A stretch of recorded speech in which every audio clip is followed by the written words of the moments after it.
Bismillahirrahmanirrahim. Assalamualaikum warahmatullahi wabarakatuh.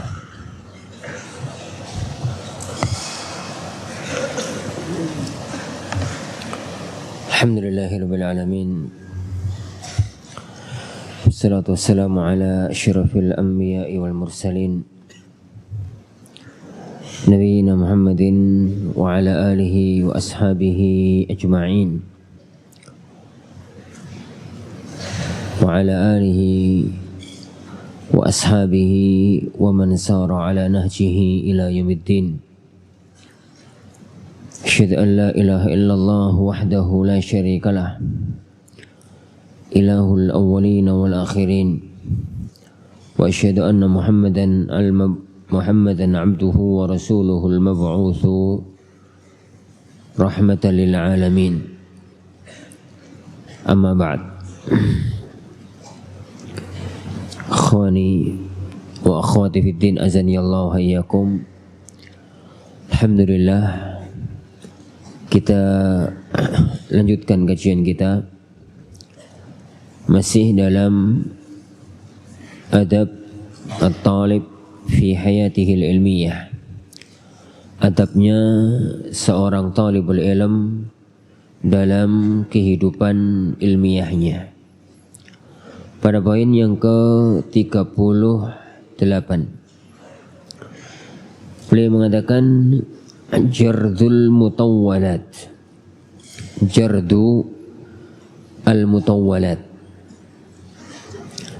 Jardul mutawwalat. Al-mutawwalat adalah kitab yang panjang lebar, pembahasannya luas dan panjang lebar membahas satu permasalahan. Sedangkan jard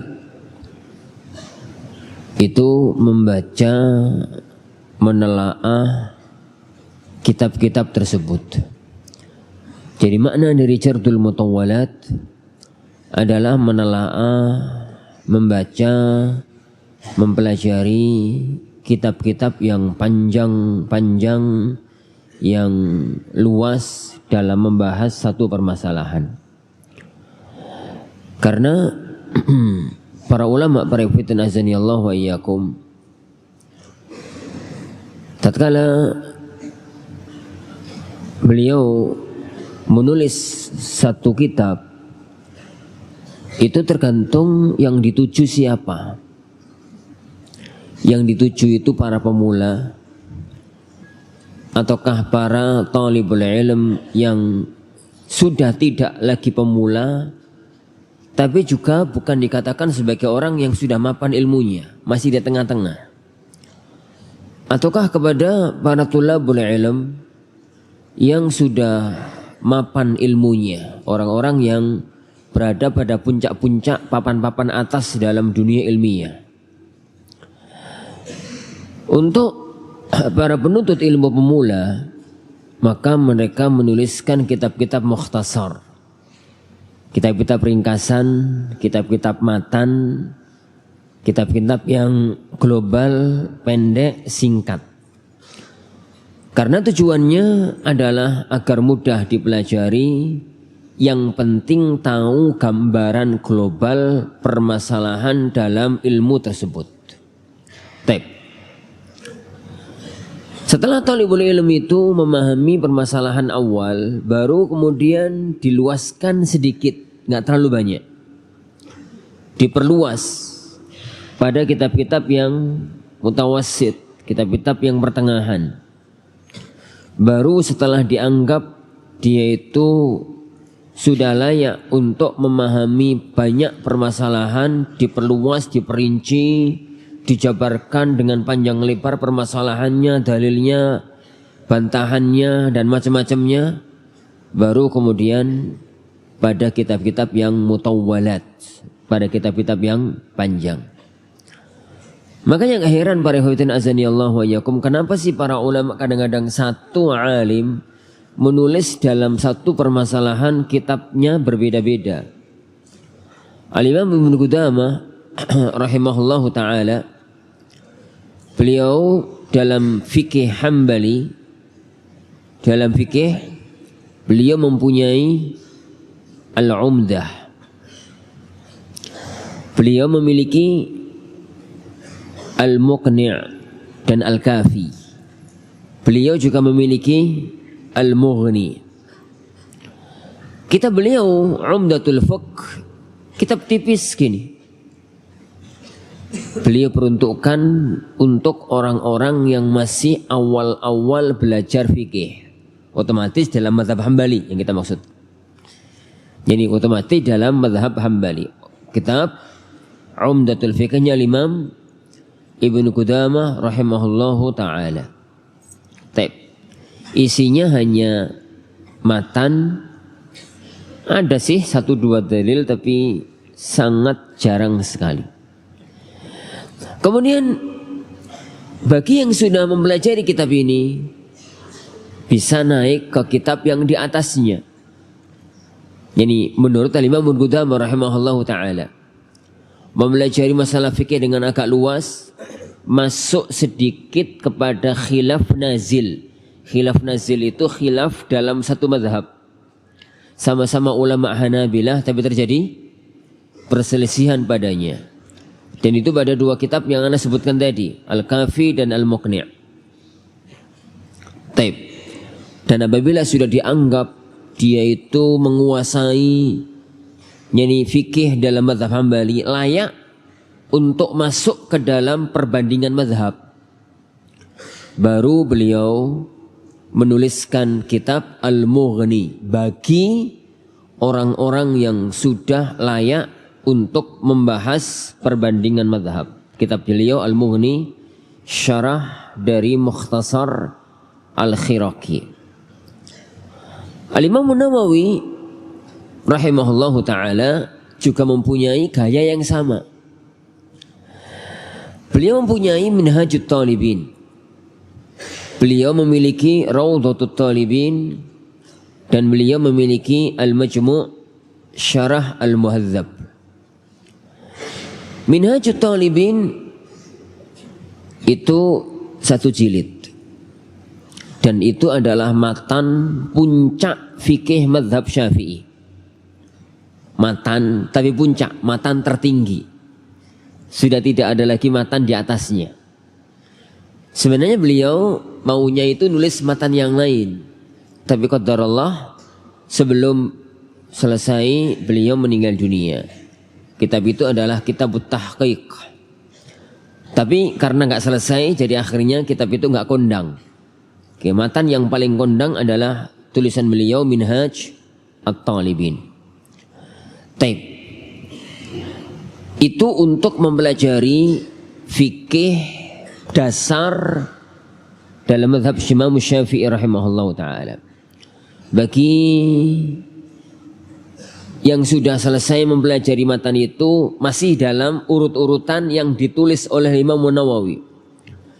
Beliau menginginkan masuk kepada pembahasan fikih yang lebih lanjut, khilaf nazil.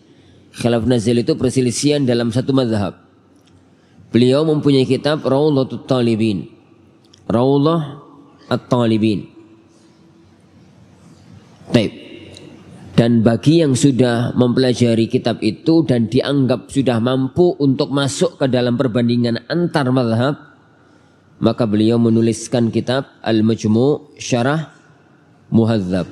Sayangnya kitab itu belum selesai. Jadi kitab Al-Majmu' Syarah Muhadzab yang antum melihat di maktabah itu tidak semuanya karya tulis Al-Imam Nawawi. Al-Imam Nawawi hanya menulis sampai akhir Kitabur Riba. Akhir Kitabur Riba. Begitu selesai Kitabur Riba, beliau kemudian meninggal dunia. Setelah itu diteruskan oleh Imam As-Subki rahimahullahu ta'ala, Tajuddin As-Subki rahimahullahu ta'ala, ba'da Kitabur Riba sampai jelang akhir. Al-Imam As-Subki pun meninggal dunia sebelum kitab itu selesai. Beliau namai kitab itu dengan Takmilatul Majmu', yakni melengkapi kitab Al-Majmu' Syarah Muhadzab. Kemudian baru di abad ini atau abad kemarin kitab itu disempurnakan oleh salah satu ulama Syafi'iyah kontemporer, Najmuddin Al-Muti'i Dan akhirnya jadilah kitab itu sempurna sampai akhir. Oleh karena itu antum jangan heran kalau gaya bahasa kitab di jilid-jilid yang pertama dengan di jilid-jilid tengah itu beda. Gaya bahasa kitab di jilid-jilid yang pertama dengan di jilid-jilid yang akhir itu berbeda. Di awal-awal itu mantap mapan. Gitu. Kalau di akhir-akhir tidak terasa kayak yang di pertama. Dan jangan salah nukil pula. Jangan menukil di jilid yang ke-19 dikatakan qala Nawawi dalam Majmu' Syarah Muhadzab. Itu yang enggak tahu jadi menyesatkan, bagi yang tahu jadi lelucon. Jadi lelucon. Semacam itu.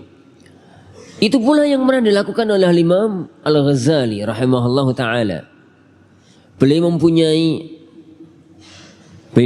mempunyai Al-Wajiz, Al-Basit dan Al-Wasit. Al-Wasit dan Al-Basit. Al-Wajiz, Al-Wasit dan Al-Basit. Gitu ya. Al-Basit, jadi kita mulai dari bawah. Al-Wajiz itu kitab 1 atau 2 jilid. 1 jilid saya ingatkan insyaallah. Dari kitab Al-Wajiz Al-Imam Al-Ghazali rahimahullahu taala dalam fikih mazhab Syafi'i. Kitab itu adalah ringkasan dari kitab beliau yang lain, namanya Al-Wasit. Ringkasan dari Al-Wasit.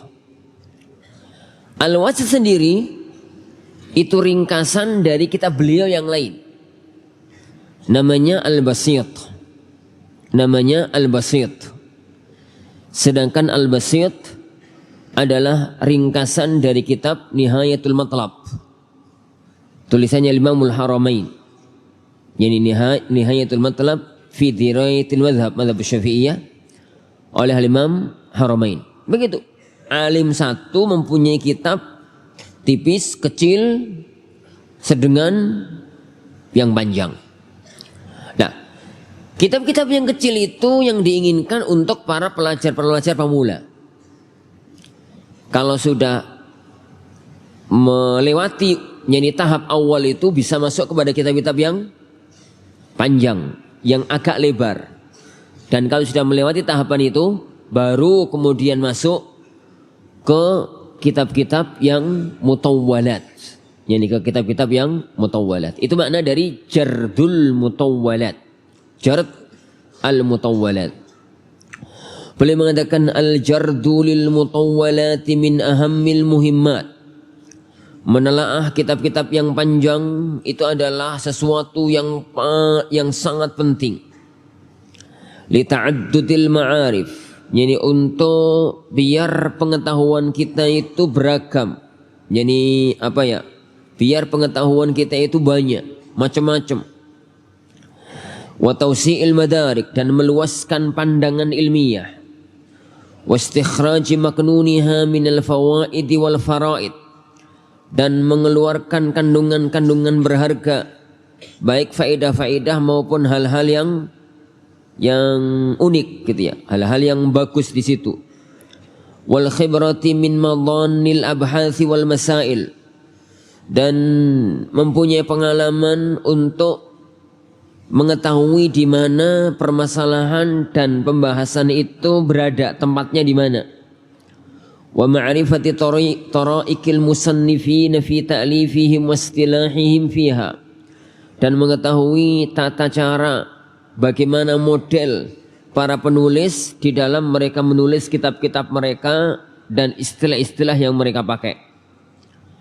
Waqad kana as-salifuna yaktubuna inda wuqufihim balagha, dan adalah para ulama salaf mereka menuliskan tatkala mereka sudah sampai membaca kitab pada halaman tertentu ditulis balagh, berarti saya sudah sampai halaman ini dalam membaca kitab ini. Hatta la yafutahu syai'un indal muawadati, sehingga tidak ada yang kelewatan apabila dia kepingin untuk menelaah kitab itu kembali. La siyama ma'atuliz zaman, terutama kalau jadi lama ditinggal, lama kitab itu ditinggal. Para azani Allahu wa iyyakum. Beliau mengatakan jardul mutawwalat itu min ahammil muhimmat. Ini bisa benar, bisa salah. Benar bagi orang yang layak, dan salah fatal bagi orang yang belum waktunya. Ingat ucapan yang pernah dinukil oleh Syekh Shalih Al-Utsaimin. Beliau mengatakan ta'amul kibar summus sighar. Ta'amul kibar sum as-sighar. Makanannya orang dewasa itu bisa jadi racun bagi anak-anak kecil. Jadi antum yang sudah gede-gede semacam ini ya, kawan, mangan sambal terasi lombok 10 sewenang, masya Allah, mantep pol, ya. Menghabiskan nasi 6 piring, saking enaknya. Ikannya ikan apa lah gitu ya, pokoknya enak pol, ya. Karena saking enaknya, dia itu tidak ingin merasakan nikmatnya sendirian. Dia ngomong sama adiknya yang masih umur 1 bulan. Dek, kakak mangan enak dek. Yuk tak dulang. Bayi umur 1 bulan ditulang sambal terasi. Level apa? Level 1 ya? Level 10. Level 10 tulang enak, yang jerit mati. Kenapa? Makanannya orang dewasa itu bisa jadi racun untuk anak-anak. Itu makanan fisik. Makanan otak juga semacam itu. Makanan otak itu ilmu. Ilmu yang memang itu layaknya hanya dipelajari oleh orang-orang dewasa. Anak-anak kecil jangan coba-coba untuk memasuki dunia itu. Kalau nggak mau mati dan menceret. Ini kalau nggak mau menceret atau malah mati. Masih kelas 1 i'dad, masih awal-awal i'dad, kelas 1 sanawi. Masya Allah, mutolaahnya Fathul Bari. Keren men, gaya tok. Wis kono foto ya, foto mau Fathul Bari. Ini selfie. Itu apa-apaan ya. Kalau memang belum waktunya, itu hanya akan sangat amat membahayakan. Sesuatu yang belum waktunya ya kawan, itu membahayakan. Oleh karena itu, jardul mutawwalat ini pas, bagus untuk orang-orang yang di waktunya. Oleh karena itu, ana tidak menganjurkan poin ini pada antum. Ana tidak menganjurkan poin ini pada antum. Yang ana sering anjurkan ya kawan, ikuti kurikulum yang berjalan diberlakukan di Mahat ini. Itu dulu. Itu dulu. Nah, adapun kalau butuh bahas untuk nulis makalah di Ali 2, Ali 3 gitu ya, silahkan pada bab yang memang dituntut untuk membahas itu. Karena sebenarnya skripsi bahas ilmiah yang kita inginkan di Ali 3 itu hanya ben ngerti carane bahas. Kami tidak sedang mengajari antum untuk nelaah kitab-kitab yang panjang, kecuali di bab-bab tertentu. Oh, ternyata begini, ternyata begini, ternyata begitu. Gitu aja. Ini. Adapun kemudian mentelaah kitab-kitab yang panjang itu sebentar. Itu butuh waktu yang pas. Jadi itu butuh waktu yang pas. Sebagaimana sering anak katakan sama antum dulu. Belajar ilmu itu 2 arah. Arah yang pertama yang sering anak istilahkan ma'rifatul ba'ats minal kul. Mengetahui sebagian ilmu dari semua ilmu. Ilmu syar'i itu ya akhwan, sangat amat banyak dan beragam. Kita bahas Al-Quran. Al-Quran itu mulai dari ilmu qiraahnya. Ilmu qiraah itu pecahan, ada ilmu tajwid, ada ilmu tahsin, ada ilmu qiraah yang ada di negeri kita, dan ada ilmu qiraah sab'ah, lanjut qiraah asyrah. Itu baru masalah bacaan. Ilmu Al-Quran pun ada ilmu tulisnya, namanya ilmu rasm. Ilmu rasm ini pun ada pecahannya. Ilmu ini. Ilmu Al-Quran itu ada ilmu tafsirnya. Ilmu tafsir ada dua, tafsir riwayah, tafsir dirayah. Jadi ada ilmu yang lain. Di Al-Quran itu bisa jadi mecah sampai 10-12 cabang ilmu. Kalau kita masuk hadis, hadis itu ada pembahasan sanad, ada pembahasan matan. Di sisi sanad pecah menjadi beberapa cabang ilmu. Di sisi matan pecah menjadi beberapa cabang ilmu. Kalau kita masuk fikih, fikih itu yani ilmu fikih yang wajib itu 5, yang sunnah itu 6. Yani karena cabangnya ilmu fikih itu ada 11. Kalau kita masuk misalkan ilmu ini, jadi ilmu syariat itu banyak dan beragam. Dan ilmu ini saling terkait antara satu dengan yang lain. Saling terkait antara satu dengan lain. Tidak mungkin orang itu bisa belajar ilmu syar'i lepas dari ilmu yang lain. Tatkala kita belajar fikih mesti masuk tafsir. Tatkala belajar tafsir kadang-kadang masuk hadis, sering masuk hadis. Belajar hadis masuk balaghah, belajar balaghah masuk nahwu. Yani belajar tafsir masuk tarikh, begitu. Ilmu itu saling terikat. Maka jangan sampai sebagai seorang thalibul ilm itu ada satu ilmu yang blank, gak ngerti, sama sekali gak ngerti. Itu nanti akan menghasilkan kesimpulan-kesimpulan yang kadang-kadang itu lucu. Anda gambarkan aja ya akhwan. Antum misalkan, yani suatu ketika bacalah sebuah kitab hadis misalkan. Kemudian atau sebuah kitab tafsir. Di dalam kitab tafsir itu disebutkan wa hadhil ayah fiha minal isti'aratil makniyah. Di dalam ayat ini terdapat isti'arah. Apa isti'arah ini? Buka kamus. Isti'arah pinjam. Makniyah ay buka kamus makhfiyah. Oh, berarti di dalam ayat ini terdapat pinjaman tersembunyi. Oh, karepe opo to Mas? Ono pinjaman tersembunyi barang itu loh opo? Isti'arah makniyah itu istilah dalam ilmu balaghah. Maknanya ya dalam ilmu balaghah. Jangan diterjemahkan dengan kamut, apalagi kamusnya itu kamut Mahmud Yunus. Jadi itu pas ngaji tafsir. Begitu juga pada waktu ngaji hadis dan pada waktu ngaji yang lainnya. Ini pada waktu misalkan yani kita itu membaca kitab tafsir atau kitab hadis. Wa hadza faqa'a fi ahdil mahdi. Dan ini terjadi pada zaman Mahdi. Mahdi hada yahdi. Pada zaman yang diberi petunjuk. Lucu ya kan? Opo karepe zaman diberi petunjuk itu? Al-Mahdi itu salah satu khalifah Bani Abbasiyah. Ini terjadi di zaman Al-Mahdi, salah satu khulafa Bani Abbasiyah. Ngaji tafsir, ngaji hadis masuk tarikh, ngaji tafsir, ngaji hadis masuk balaghah. Dan itu lumrah dalam dunia ilmiah.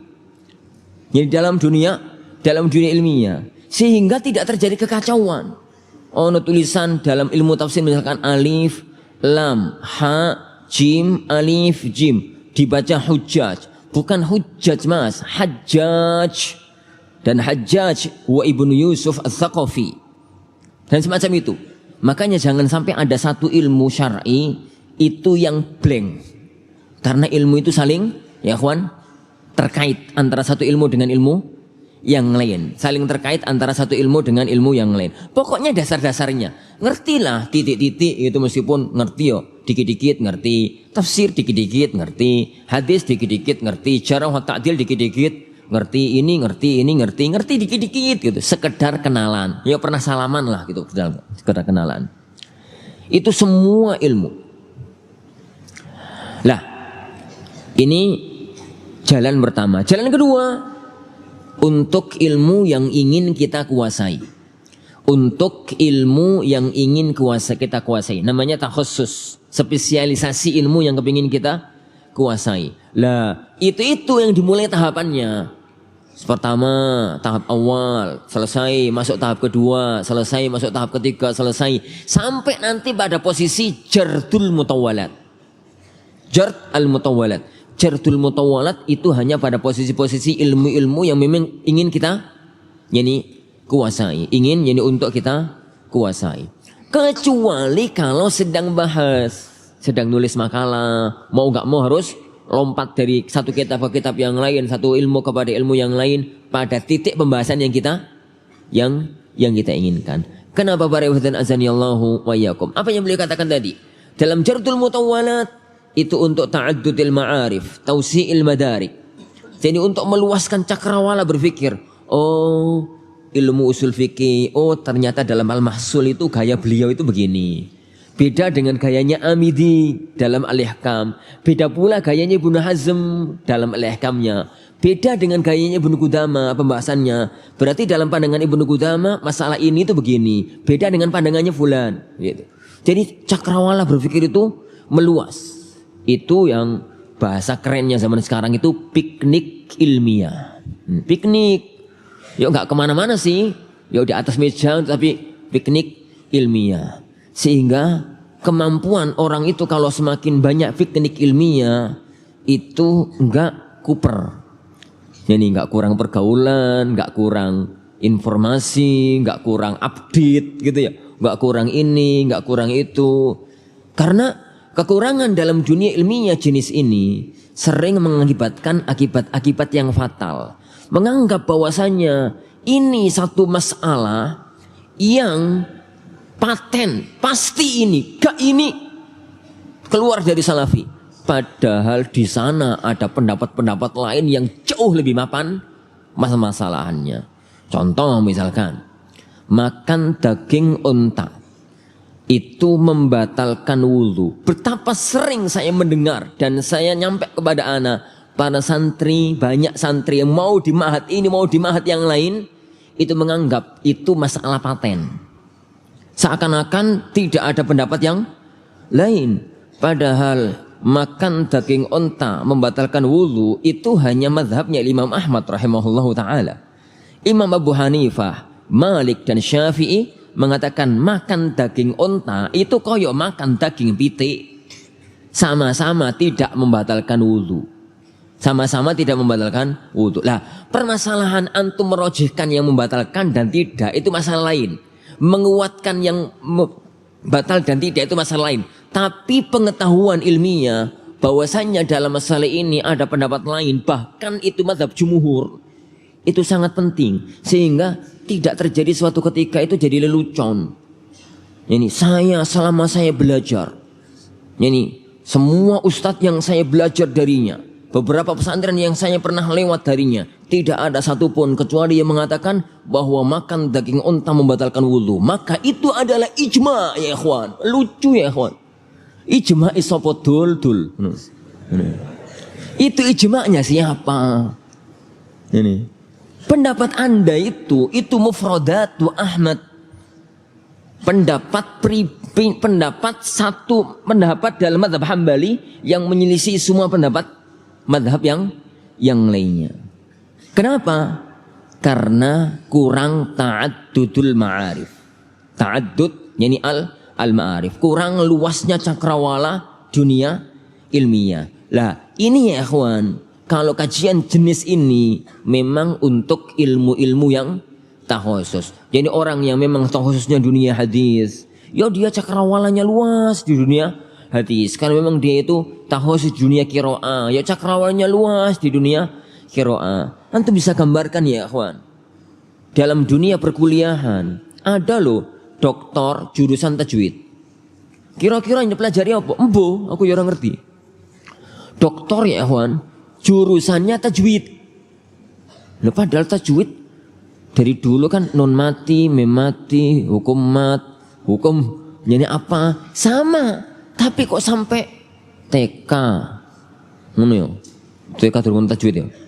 Yani S1, S2, S3, maksud anak itu SD, SMP, SMA. Itu sudah ada. Terus masuk kuliah, S1 beneran ini. S1, S2, S3. Kok tetap tajwid itu yang dipelajari apa? Ya enggak tahu. Anak pernah bertanya kepada guru kami yang mengajarkan kami ilmu nahwu dulu pada waktu masih di kuliah. Beliau seorang doktor di bidang ilmu nahwu. Tatkala itu kami masih kuliah. Saya itu heran. Nahwu itu apa meneh yo? Kok sampai doktor tetap jurusannya nahwu itu loh apa? Kami tanya sama beliau, Syekhana, disertasi jenengan orang Mesir tatkala itu. Yo enggak jenengan ngono ya, Wan, mboten jenengan. Ya Syekhana, disertasi jenengan tatkala mengambil doktoral ilmu nahwu itu apa? Beliau mengatakan, mau tahu? Iya. Jadi harful dhat al-khilaf fi harfil dhat bainal kufiyyin wal basriyin. Perbedaan pendapat antara ulama Basrah dan Kufah berkaitan dengan huruf dhat dalam ilmu nahwu. Apa kira-kira? Mbuh gak ngerti. Kita kukur-kukur. Gitu itu apa sih? Beliau menjelaskan satu jam pelajaran la yafham ahadun minna ahad. Satu kelas gondok sing mudeng. Karena apa? Karena kita di S1. Ini, beliau tatkala itu sudah jelang profesor dalam dunia ilmu nahwu. Ini. Ilmu nahwu ya, kawan, itu nahwu dan semua ilmu itu begitu. Kalau sudah level-level puncak, yani itu namanya takhusus, spesialisasi dalam ilmu-ilmu ini tertentu, spesialisasi ini dalam ilmu-ilmu tertentu. Nah, makanya ada salah satu di antara seseorang itu membanggakan diri, ini membanggakan diri bahwasanya dia adalah ahli tafsir di negerinya. Dia kemudian ini bertanya, datang ke salah satu ulama, dia mengatakan, ya Syekh, ana ahli tafsir di negeri saya. Orang yang paling ngerti tafsir negeri saya. Dia mengatakan, Bunayya, anakku. Sang alim tadi mengatakan, anakku, kamu kitab tafsir yang paling tinggi yang pernah kamu hatamkan dan kamu kuasai tafsir apa? Ini tafsir Ibnu Katsir. Tafsir Ibnu Katsir itu benar-benar dikuasai. Maka sang alim pun hanya senyum sambil mengatakan, ay bunayya, orang yang menguasai tafsir Ibnu Katsir indana tiflun. Bagi kami itu masih anak-anak. Lah kok kamu ngaku jadi ahli tafsir itu loh? Runutannya dari mana? Runutannya itu dari mana? Kamu tahu Syalbani? Syalbani itu anak pernah termenung, masya Allah. Beliau itu ditanya, ya Syekh, kitab tafsir untuk mubtadiin apa? Ibnu Katsir. Mubtadiin itu ya kawan. La ilmu fikih, kitab fikih untuk mubtadiin apa? Fiqh sunnah. Tahu fiqh sunnah? 3 jilid. Kata beliau mubtadiin. Katakan subhanallah. Berarti di hadapan Syekh Albani, orang yang menguasai Ibnu Katsir itu masih mubtadiin, masih ibtidaiyah. Di hadapan Ibnu Syekh Al-Albani, orang yang masih sudah menguasai fiqh sunnah itu masih ibtidaiyah. Jadi ilmu itu ya akhwan, cakrawannya luas. Itu perlu namanya jardul mutawwalat. Jard, yani al-mutawwalat. Tapi pada bidangnya. Awali dengan yang pertama tadi. Apa tadi? Ma'rifatul ba'ats minal kul. Yang kedua itu namanya ma'rifatul kul minal ba'd. Mengetahui semua permasalahan dari sebagian ilmu yang ada. Dari ini sebagian dari ilmu yang ada. Wallahu a'lam bissawab. Nah.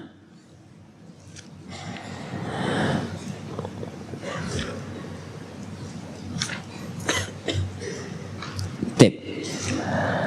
Dan sebagai satu faedah yang disebutkan oleh beliau di sini, bahwa kalau di antara kita ya, di antara antum yang sudah lulus gitu ya, sudah dari Ma'had Ali dan sudah mulai masuk dalam dunia jardul mutawwalat, maka cara untuk membaca Jardul Mutawalat ya akhwan.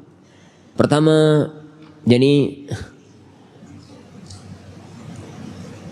kitab yang sudah kita baca itu jangan sampai bisa dijual kembali. Maksudnya bersih gitu. Kitab yang bagus itu adalah kitab yang penuh dengan coret-coretan dan taklikat. Yang penuh dicatati, dioret-oret, dibunder-bunderin, dikotak-kotakin gitu. Tanda bahwasanya kita itu memahami kitab itu dengan bagus. Itu yang pertama. Yang kedua, faedah-faedah yang terdapat padanya dikumpulkan. Bisa antum kumpulkan di kitab itu, insyaallah nanti akan ada pembahasannya, atau dikumpulkan di buku yang lain. Jadi faedah-faedah penting dalam kitab tersebut.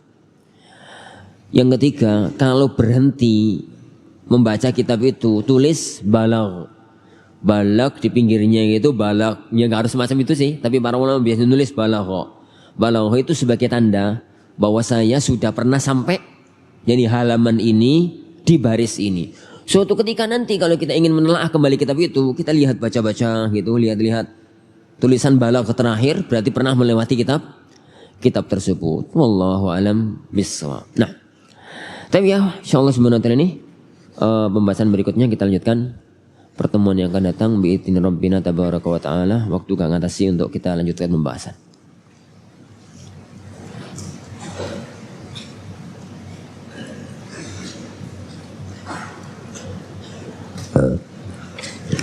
Bagaimana jika kita ingin menghafal matan talibul ilm yang masih dasar tapi gak dipelajari di pondok ini? Tergantung kemampuan otak antum. Kalau antum otaknya kuat dalam menghafal, monggo silahkan. Tapi kalau enggak usah.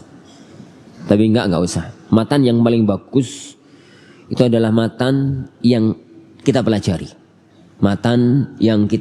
Contoh, matan dalam ilmu hadis, ilmu mustalah yang paling kondang itu dua. Satu, Baikuniyah. Yang kedua, Nukhbatul Fikar. Satu Baikuniyah, yang kedua Nukhbatul Fikar. Yang ada di mutun talibul ilm itu yang mana? Baikuniyah. Ya, seintau ana Baikuniyah itu di mustawa awal, kalau nggak salah. Mustawa tsani atau mustawa awal? Mustawa tsani ya. Salis malahan. Salis. Taib. Itu Baikuniyah. Padahal antum berada di ma'had, yang di ma'had itu yang dipelajari Nukhbatul Fikar. Maka nasihat ana bukan Baikuniyah yang dihafalkan, tapi Nukhbatul Fikar. Kenapa kok para ulama lebih memilih Baikuniyah? Karena rata-rata menghafal mandhumah itu lebih mudah dibandingkan menghafal yang mansur. Sedangkan Nukhbatul Fikar sendiri, kalau mau mengambil mansurnya, mau mengambil mandhumahnya, itu yang nulis Al-Imam As-Sun'ani. Al-Imam As-Sun'ani beliau menemukan jadi kitab Nukhbatul Fikar, dibaca gitu sekilas bagus banget. Akhirnya beliau terbetik hatinya ingin jadi untuk menjadikannya sebagai mandhumah. Pagi duduk, sore selesai.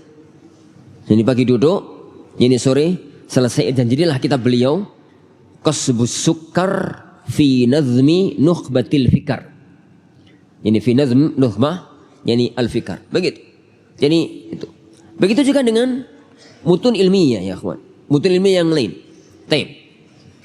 Matan fikih yang ada dalam mutun talibul ilm. Apa?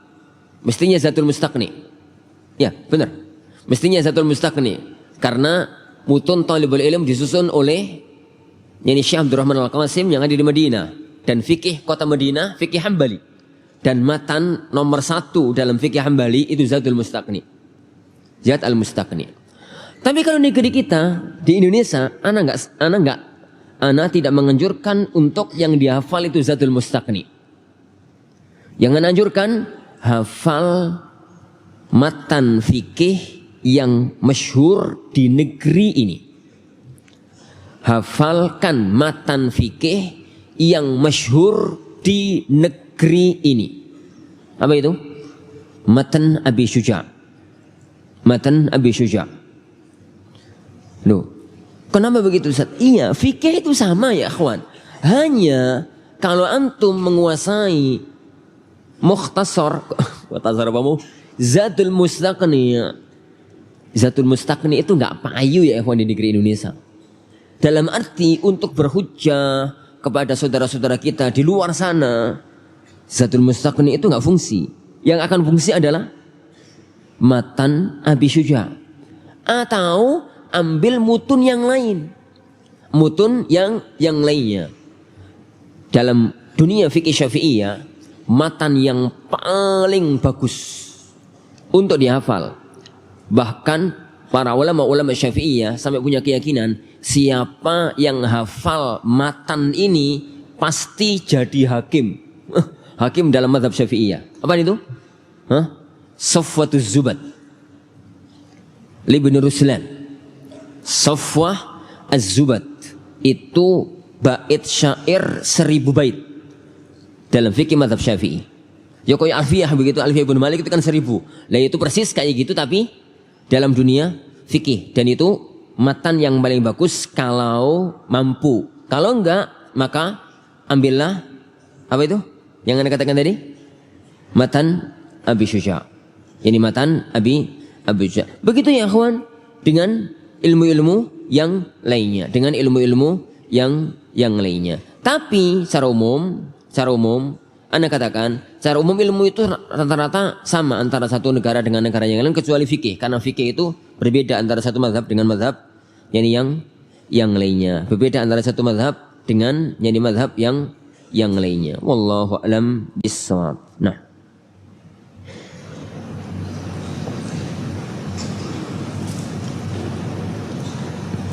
mohon nasihat kami yang ingin takhusus pada sebuah bidang ilmu namun kosong atau bermudah-mudahan dalam ilmu dasar atau bahasa Arab. Syukron. Ya akhi, tarjun najata wa lam tasluk masalikaha. Inna safinata la tajri 'alal yabasi. Begitu kata Abul Atahiyah. Kamu itu ingin selamat, terjun najata walam tasluk masalikaha, tapi engkau tidak menempuh jalan keselamatan. Sadarilah, inna safinata la tajri 'alal yabisi. Perahu itu tidak pernah berjalan di atas tanah kering kerontang. Semua ilmu syar'i itu dibangun di atas Al-Quran, As-Sunnah, dan kitab-kitab para ulama. Sedangkan Al-Quran, As-Sunnah, dan kitab-kitab para ulama semuanya berbahasa Arab. Maka mustahil orang itu bisa takhusus di bidang ilmu apapun yang syar'i kalau tidak menguasai bahasa Arab. Kalau tidak menguasai bahasa Arabnya. Para ulama kita mengatakan al-lughah wi'a'ul ilm. Bahasa Arab itu wadai ilmu. Ini antum tuh ya akhwan, wadai sekian. Ini wadai, ini kosong ya. Punya ilmu bahasa Arab sak gelas. Wadai ini. Meskipun antum belajar kepada orang yang memberikan kepada ilmu antum itu di gerojokan sewu. Jadi yang turun itu air terjun, krocok. Iya pulang bawa sak mini ya. Karena wadai cuma ini. Tapi kalau antum itu punya ilmu bahasa yang menjadikan antum itu punya wadah sak gentong, sak drum, bedi gitu. Meskipun yang antum melajari itu asatidah ilmunya itu netes. Ustaz Al-Furqan kan nggak ada yang bisa mencurahkan ilmunya gerojokan, gerojok itu nggak ada. Paling ya netes lagi. Tapi wadai sak drum ya. Antum pulang bawa ilmu sak drum. Jadi bahasa Arab itu dasar, tidak dasar yang paling dasar. Sebelum yang lain. Sebelum yang lain. Dan ana sering mengatakan sama antum bahwasanya kemampuan bahasa Arab itu dibangun di atas dua sisi. Satu at-tarkibul lafzi, yang kedua at-tarkibul ma'nawi. Ini yang dasar loh ya. Ilmu bahasa Arab itu 21 cabang. Yang wajib 5. Jadi ilmu bahasa Arab itu 20 lebih cabang. Sebagian ulama mengatakan 27. Tapi kok aku nggak serak dengan 27. 21 ya lah. 21 cabang. Yang wajib 5. Yang wajib 5 itu terbagi 2. Yang 2 dalam tarkib al-lafzi, susunan kata. Yang 3 dalam tarkib ma'nawi. Yang 2 ini adalah nahwu dan sorof. Yang 3 ini ma'ani, bayan, badi'. Yang 3 ini ilmu balaghah. Nah, kemampuan di 5 cabang ilmu ini mengembang. Dikembangkan nanti pada kemampuan nulis, antum bahasakan tahriri, kemampuan ngomong, antum bahasakan syafahi, gitu ya. Kemampuan nulis, antum bahasakan imla, itu pengembangan. Itu semuanya adalah ini pengembangan. Ilmu bahasa Arab yang diajarkan di sini ya, ikhwan. Nahwu, saraf, ma'ani, bayan, badi', tahriri, syafahi, imla. Wis. Sudah sampai sini. Yang ikhwah yang udah gede-gede masuk i'lal toh? I'lal, ibdal 10 berarti. Mending 10. Ya kurang 10 lagi. Masih kurang 10 lagi. Tapi yang wajib 5 yang Anda sebutkan tadi. Yang wajib itu 5 yang Anda sebutkan tadi. Ikhwan, Anda katakan ya ikhwan, daripada antum serius di ilmu-ilmu yang lain, tapi mentah di ilmu bahasa, balik ya ikhwan, baliklah. Kuasai bahasa, matangkan bahasa, baru nanti fokus di ilmu-ilmu yang lain. Makanya yang di teman-teman yang masih di dasar, Idat 1, Thanawi 1, Thanawi 2, Tahosus 1, gitu ya. Tahosus 2, tolong 80, 70, 85% ke penguasaan bahasa. Wis kakek neko-neko lah. Yang lain itu dikuasai, tapi titik terberatnya pada penguasaan bahasa. Karena itu inti permasalahan yang ada. Wallahu alam bissawab. Tahir ikhwan sallallahu wasallam barakan bi Muhammad. Assalamualaikum warahmatullahi wabarakatuh.